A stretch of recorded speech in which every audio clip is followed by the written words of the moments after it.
All right.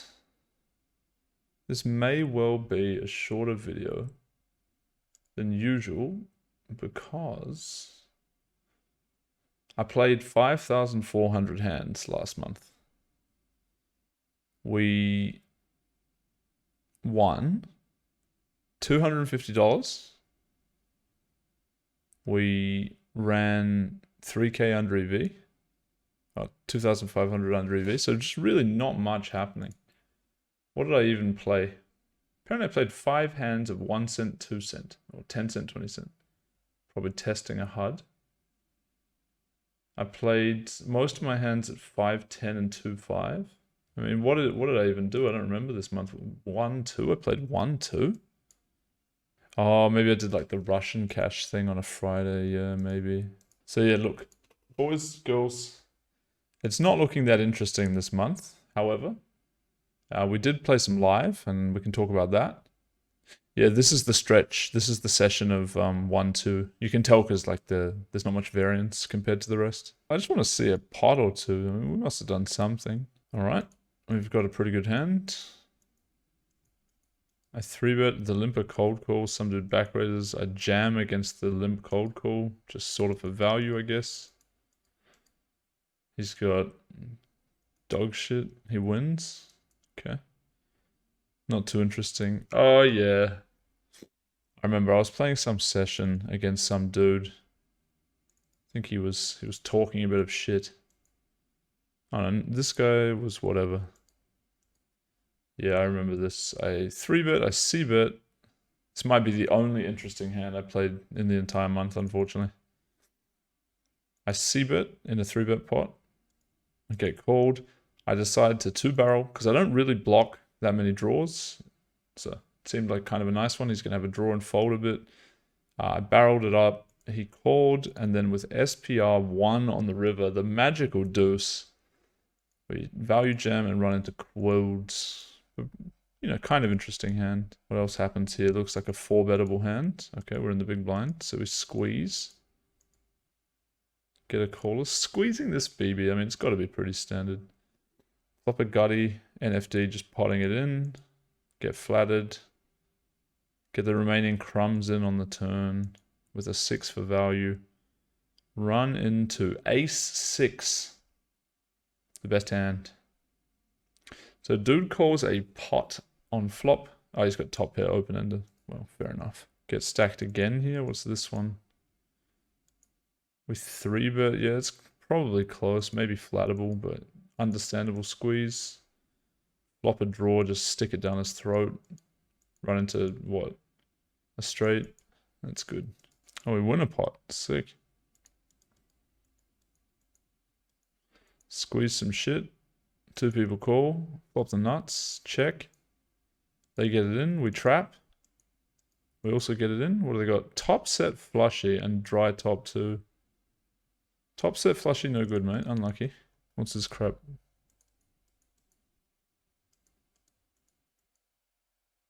Call a 4-bet. Alright. Flop the nuts. Sorry, mate. What do you got? Oh, ace. It's no good, bruv. Yeah, so I'm not expecting anything interesting from this play. Have a quick look over here. What's this? Heads up 5-10 hand. Okay. We got room. We get 3-bet. We call. Oh yeah, and we ram over a bet, right? I actually simmed this and I played it well. I remember we did this in a post session study. We ran a sim here and we played our hand well. I think he didn't play his well or something. No, top 2. It's probably just whatever, right? Yeah, it was just a question of how I play my hand, and I think the sim result was that we played it well. Like 9 flush draw wants to raise a lot, basically. Since he's c-betting quite wide on this board. But yeah, his hand is absolute gold mine. Oh yeah, this might have been a bit of a dirty one. 4-bet pot BBB SPR 1.5. And we decide to pot in this flop. And I remember I also simmed something like this. Like going broke here is fine, but just a question of how you want to do it. And I think check getting it in was supposed to be better. But yeah, he just fought me, just whatever. 3 pair. Got some options against that. Yeah, I mean, these hands just fucking, who cares? Is this the biggest pot I won this month? Probably. What happened? I open, I get 3-bet. Call heads up. Flop the nuts. It's pretty good. Call bet. Turn the nuts. Call another bet. Pray that he bluff jams the river. He does. I don't raise. I mean, it's really whatever. And he's bluffing with the queen. Fair enough. Oh, I remember this. Was this Leonid? Yeah, he didn't 3-bet. Sorry, he 3-bet pre with this hand, which was surprising. It's a flat, not a 3-bet. So yeah, it's interesting to see what people 3-bet. Because a lot of people will 3-bet a similar percent, but won't 3-bet. Like, so he's 3-betting this, which he should be flatting, and he's folding some hand that he should flat. You know what I mean? So he's taking, he might end up getting the correct total 3-bet percent, but end up 3-betting the wrong hand. Anyway, pretty fortunate one for me. That one. What's this crap? Yeah, we're just Jenna boy. Does he at least bluff it off? Single raise pot here. Check, check. We're going to bust a man here. Check, check. Oh, yeah, that's right. He goes bet raise. Yeah, I remember this. And it's just a question of, does he check back 6-4 enough on the turn, basically? That's the whole question. Because if he doesn't, he's going to have, like, turn set flush draw a bunch. I remember thinking this. I don't actually remember, but I imagine I'm going to 3-bet the turn. Because I just don't assume he's repping enough 6-4, basically. And he gets it all in. And he does have, yeah, the set, the 4, and the FD. What's our turn equity even? 60-40. It's an interesting random hand there against the Vroom Master. Don't know if we should 3-bet the turn or not, but you don't really see that line very often. And one last look. We've got the nuts. Let's have a peek. Playing someone heads up on GG, it looks like. We get 3-bet, we call, we flop the nuts, stab half pot, they check call. Turn, we stab 3/4 pot, and they go, oh no, they go for the flat, and the king rolls on the river. Absolutely brutal for them. We stick it down their throat, and they have kings and 9s. Very tough to want to lay that down. Very understandable play. Yeah, so really nothing interesting happening online for me this month. Let's just see what percent of these hands. I wanted to add the filter for heads up. It just doesn't matter. I don't care. All right, let's have a look. What happened live? My live poker trip. I started out, I was very optimistic. I was like, all right, let's take some notes. Let's get some hands going. We've got a few photos. Took heaps of notes day one. Let's relive this experience. Haha, I won my first pot against Nandez. We both came in late regging slightly into this tournament. I had ace, queen, deuce, 3 single suit with the deuce of hearts. I checked back a king, 5-4 and stabbed an 8 of hearts turn. So with a low wrap and 1 heart. Oh no, he called and I hit the river. Actually, I made a 6-high straight with deuce 3. It says he called me and I hit and checked back like a bitch. It doesn't say like a bitch, but, you know, like a bitch. Yeah, these hands are just so uninteresting. I mean, I can tell you what my experience was like in the tourney. I'll quote one of the hands. Yeah. So basically, I'm just fucking around. I'm having a good time. Having a little chat here and there. A couple of regs out. It wasn't a particularly whaley tournament, or at least the table I was at was pretty reggy. All the tables I played at were pretty reggy throughout the event. There was like one notable fish I ended up playing with down the stretch, but... Anyway, yeah, we're just having some chats and whatnot, and I 3-bet King, Queen, Jack, 8 double suited, big blind against button open, and it came down Queen 7-6 with the 7-6 of diamonds. And I decided to c-bet, we're about 100 effective, I decided to c-bet half pot. I actually think that this hand would have checked super well. King, Queen, Jack, 8, I had just top pair flush draw, so it's the Queen high flush draw. And yeah, I think I could have checked on a Queen 7-6. I think I don't mind a check, but I c-bet, and he rams it over my c-bet. So he pots, and we're obviously getting it in. He has Ace Jack 9-3, nut flush draw, but with 3 diamonds. So he has Ace Jack 9-3 with 3 diamonds, and it comes Queen 7-6, and he pot raises all in for a stack here against my half pot c-bet. Anyway, we snap it in. Anyway, yeah, he hits the flush on the river, and so our second nut flush or whatever Was no G. Was no G. And we're down to 4,300 chips, which is like a few blinds, basically. You start with 100k chips. And then I've got a cool hand. I'm down to 3,900 chips. I overcall 8-6-6-5 single suited. So it goes open, call, I overcall, and 3 other people call. So I can like get 7 to 1 on my money basically here, including the blinds and shit, or the ante. And it comes 6-4 deuce rainbow. So I flop top set with a gut shot. I shove 1,100 chips. So it was open to 2,800 pre, which I think was 400, 800 blinds pot open. I shove my 1,100. One call, and Nandez raises it on the button to 10k. And he gets a cold call from this whale who is the preflop raiser. The turn's a 4, so I make the top boat. And it goes check 12k call. And the river's an offsuit 10. And it goes check, check. And the whale has ace, ace, 10 deuce for just like a pair of aces. And the backdoor flush draw on the flop. But Nandez was bluffing him with like hands that would beat me, basically. I think he had like queens and he was with maybe a straight blocker or something.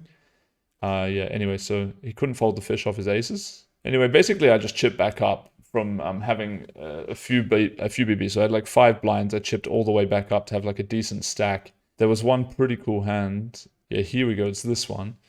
So the same fish that opened and didn't fold his aces to Nandez, that he opens to 4k at 600, 1,200 blinds.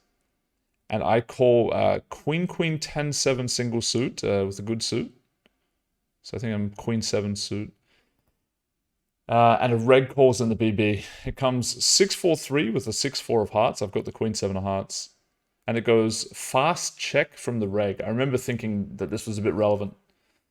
Because obviously any self-respecting reg is going to be donking there some percent of the time. So his fast check, I think, is somewhat revealing of information. Fish checks, and I write this in my note. I say, I tank check. I don't know why I like to clarify the timings, but I do think it's an interesting spot. You know, with my 7, I do block the nuts as well. There's some merit to a quote-unquote protection, but getting check raised when I have this hand is super tilting though, so it's a pretty obvious check. Anyway, we check, and the turn is a 9 of clubs. So the board is now 6-4-9-3, and I believe it's the second flush draw coming in. Anyway, they both check to me again, and I consider a value bet. It would be nice to protect my hand, right? You know, because there's a lot of bad rivers that can roll any overcard, like the ace or king, anything that makes them 2-pair. There's some other gutties and shit that can get there that I don't interact with. We have a pair of queens, a gut shot to the nuts on an 8, but there's only 2 clean ones, and fucking flush draw. Anyway, we go for what I say is a more standard check back and find the 10 of hearts on the river. So we make a flush. Big blind checks in less than 5 seconds. Fish checks, and I bet 11k. So the pot is probably, let me think, 12, 13, 14-ish, 14, 500, something like that. 1,000 in the pot. And the reg pot's pretty fast. Like, I've written here 6 seconds max. 4 to 6 seconds is written here. And so, yeah, it's just a super tough spot, right? Like, for one, the reg's going to lead this flop a bunch. So when he flops like an NFD or even an NF blocker, he's going to consider leading the flop with a donk. Like heaps of hands that have the nut flush blocker would want a donk here. Like all he basically has to do is have some sort of gutty pair, bullshit, and he'd consider donking the dry ace of hearts on the flop. If he had a strong hand with NFD, he would at least consider the flop donk. So the fact that we go back to his flop timing, right? It's a bit rough that he doesn't consider donking. It certainly does something. I have to think about this. What does it mean that he didn't donk on the flop? Sorry, he didn't consider donking on the flop. So I have that to consider. And also, he didn't really think too long about value betting the river. You know, like if he does have the hand that he's representing for value. He checked, I wrote again, big blind checks in less than 5 seconds. Yeah, so he checks reasonably quickly. Like if you made a ace or king high flush here, like you would certainly want to consider a value bet. But it's like also understandable to go for a check raise. It's just quite a polarizing play in general to do what he's done. So in any event, he checked pretty fast, and then he pot raised me pretty fast. So yeah, just kind of a tough spot, because how does he have the blocker here? Like, does he just have the automatic checking, like bottom 2 pair with the blocker? And he's just decided he knows it's a good hand to bluff, like to check raise, because he can win the showdown when it goes check, check, check with his bottom 2. And if somebody bets, he can pot raise and they shouldn't have shit, and he's repping pretty strong. So it could be a pretty easy decision, right? Like to check pot bluffing with a hand like that. But at the same time, if he flopped a hand like that, he would have considered donking, and you know, I felt like he would have tanked more. Yeah, long story short, I don't know. The whole thing felt a bit weird to me, so I decided to slot it off. And he had the king of hearts, jack, jack 4. So, you know, just a dry king bluffing, basically. It's probably not a bad line, but the timings they felt strange. It didn't feel like he was going to have, like, the ace very often, actually. That's the weirdest part of the whole thing. Unless it was the low 2 pair with an ace. Even then, like, he'd consider the flop donk, surely. Yeah, so that was probably, honestly, the most interesting hand I played in the entire tournament. Because I built my stack back up from 5 BB, and I think I had like a 45 or around 50k to start that hand. After that hand, do I write my chip stack? I'm crushing it though. I'm back to like starting stack or more, and from that point it goes pretty well. I can't remember. I could go through these hands. They don't really matter, but long story short, I swung back and forth. And I end the day, let me think, end the day, do I have 400k? Maybe at the end of the day. Maybe not quite that much, 200 something. Yeah, honestly, the whole tourney experience, I mean, it was pretty fun, like Plo ICM. It's just generally interesting. There's a reg I played a little bit with online. He was the chip leader of the tourney at various points, Yergo Nagi. He was playing pretty loose. He played a funny one against Nandez where he's opening super wide, super wide, and Nandez 3-bet him with like I don't know, some standard hand. I think it was like King Queen Jack 10 double or King Queen Jack 9 double, something like that. And Yergo, he has 10 7 7 6 double and just puts him all in, like fuck you, fuck this, all in.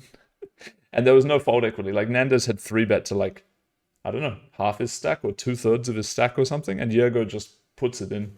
Just fuck you, let's flip. When I imagine he would maybe have folded that, because 3-betting ranges become pretty tight with those late stage ICM. But that's how Nandez busted, actually. He busted to that hand. Yeah, in the tournament, I ended up coming 6th, I think. Yeah, 6th. But I did play one critical critical pot with the fish that didn't go my way. It folded around to me on the button. I limped. Fish was short. I haven't written down the stacks, but I think fish was sub 20 BB. Possibly around the 15 mark, and I had Jack, Jack, 9, 7. I decided basically anything I'm opening here, because Yergo was the chip leading big blind, anything I'm wanting to play here, I'm just going to play with a limp. Because Yergo's also not folding anything to like a micro raise and stuff like that. So I just felt like it played better to limp. And the fish actually completes with 10, 8, 5, 5 single. So fish is in the small blind. I limp Jack, Jack, 9, 7 single. Fish limps with 10, 8, 5, 5, and Yergo checks. It comes 10-8 for rainbow. Anyway, long story short, Fisher's donks pot. I get it in, and I lose on the river, unfortunately. A pretty large pot, and I'm down to not too many chips after that. He cost me a decent amount. Yergo made some value bet against me on a turn with aces against my small blind flatting range. I flatted King 5-4 single, I think. And it was like some 6-4 deuce board. Yeah, 6-4 deuce, 8 on the turn. I check call the flop. And I check call the turn, so I have kings with 4-5. There's one flush draw, which I don't have. So I have a double gut shot on the turn with middle pair, and he had like dry AA for the turn value bet. It was pretty disgusting. I lost like a lot of chips in that pot as well. What else happened in this tournament? I'm sorry, the story's not particularly good, guys. We won some money. That's basically the whole story. I won about 19k in the tourney. And I lost like 1k playing 15 minutes of cash games, and then I decided, fuck this place, I'm going home. Because they did something that I don't really like at this casino. They advertised the rake, so it was like, let me get a little calculator out here. The rake was written as 4,800 plus 200. Okay, so you think you're paying 200 bucks out of 5k. So it's not a terrible rake. But then what they did was, there was 86 entries, and it was like 4,800 times 86. This is what the price pool should have been. But what they do is they tax another 5% on that. And the price pool was actually this. $392,160. And then after you cash, these motherfuckers have the gall to ask you to tip 3%. and then like they try to negotiate their way down. I was just like, look, you guys charge an extra 5% rake without showing it. It's unacceptable. I'm not tipping. So my conversation wasn't particularly long with them, but it did leave a pretty shit taste in my mouth being forced to realize this. And when I was playing cash, they're supposed to half the rate cap when there's 4 people in the pot. And I mentioned multiple times to the same dealer, and it wasn't the first dealer who did this. In that one session, there's one short session I played about the rate cap situation, you know? And it just feels like we're just there to have our money taken out of our pockets, you know? So I really didn't enjoy the experience, and that's what led me to wanting to go home, which is disappointing because the next few days, some televised cash games ran, even with Tony G, Patrick Antonius, some cool people. Like, I could have maybe got a seat, man. Like, I think I could have made a nice little speech to the G, told him, look, bruv, I got my 70K on me, okay? I'm willing to dust it all away just for the content. Get me in the games, Mr. G. I will straddle. And that could have been cool, you know, but fuck, I just... bit of a shit taste in my mouth from the whole double rake plus all this bullshit situation. I just want to come home, man. There's not much going on in that part of the world if you know where it is. Rozvadov, Czech Republic. So yeah, wasn't the most interesting month poker-wise, not at all. Ended up coming home and I did a 6-day water fast when I got home because I was just eating slices of this pizza, slice after slice. So I felt like punishing myself a little bit. So yeah, sorry for not having a particularly amazing update. One thing that was sweet in the tourney is I was playing with a couple of mates like in the tourney, just on and off. And they were also deep running. It was kind of fun. Like, it wasn't a big field. So you're basically just leaning over the table like, oh, how you going, man? Oh, you're winning a pot. Nice, you know? It was fun. It was a friendly tourney. I just feel like we're getting raked to absolute shit, you know? And it wasn't necessary. I wasn't down with that. But yeah, I don't know, man. Not the best job of creating content this month. But I have had a few things on the plate. The next month, I mean, it's already like a week ago or whatever, a few days ago for me now. It's currently the 11th as I'm recording this. And a few days ago, we played me and Jane Anders were playing some heads up. So in my next month's summary video, I'll include this. This is, it's funny, to say the least. It's entertaining stuff. If you checked out the streams, you would have seen some good shit. I'm sorry. This video just, yeah, there's nothing going on. Oh, well, that's about it. How'd I do for the month overall? So I broke even online and I won about 18K live. There you go. Won 18K. Sweet. That's my month done. See you guys next month.